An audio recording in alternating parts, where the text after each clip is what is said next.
So ito yung exemption na binibigay sa offender na gumawa ng krimen na pasok dito sa theft, swindling or estafa, or malicious mischief. Basta merong tinatawag na relationship between the offender at saka victim. Yung relationship na yan ay pasok sa tinatawag natin na sad process. We will take that up. Ano yung sad process? So these are the persons exempt from criminal liability under Article 332. So the crimes to be considered are the crime of theft, estafa, and malicious mischief. So the offender and the offended party are said to be relatives following any of the said process. So the letter S stands for spouses, A for ascendants, D for descendants, and bro S, that is brothers, sisters who are said to be either legitimate or natural or adopted brothers or sisters. And letter A for affinity, and S, same degrees. Next, instigation. So we will take that up shortly. And trespass to dwelling. So if it is motivated by service to humanity or justice. Halimbawa lang, may isang taong humihingi ng tulong na nasa loob ng isang bahay, pwede ito siyang pasukin kahit walang pahintulot sa may-ari. Basta ang purpose ng pagpasok doon ay para matulungan yung taong humihingi ng tulong. So, he can be exempt or there cannot be liability on his part for the crime of trespass to dwelling. Another is marriage of the offender and the offended party in the crimes of seduction, abduction, acts of lasciviousness, and rape. Let us take that up.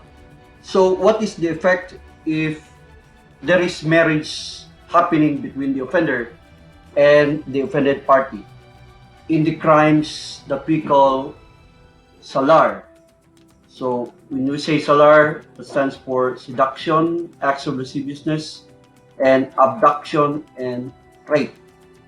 So it will operate to absolve the offender from criminal liability. Ibig sabihin, pag inasawa ang offender ng offended party sa mga krimen na to, wala na din siyang pananagutan. So, absolved na siya sa kaso. Pero what if there are several offenders? Ano ang rule na susundin natin?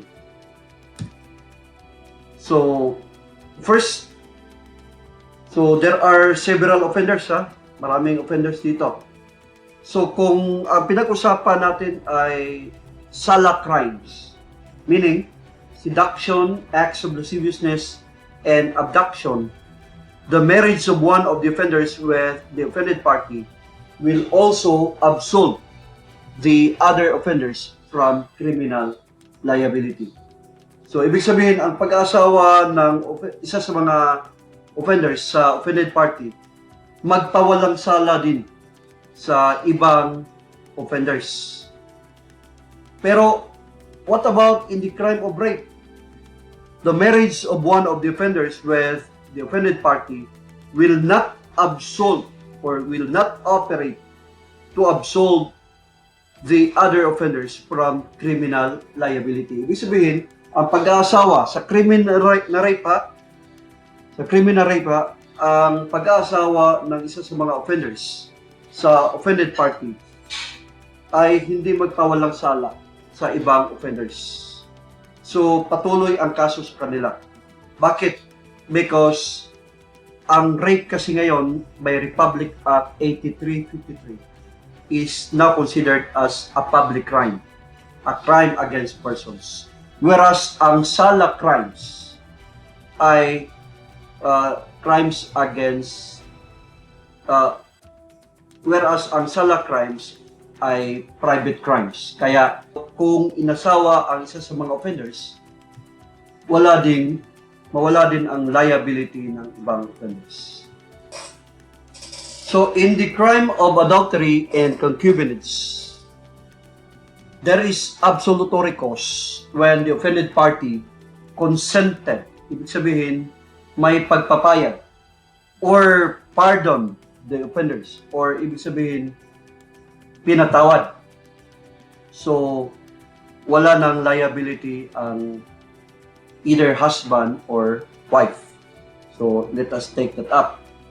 Ito ang mga rules na kailangan natin matandaan with regard to the crimes of adultery and concubinage. Una, sa adultery, ang offended party dito must be the husband. So, ibig sabihin, kung patay na ang husband, nobody can file charges in his behalf.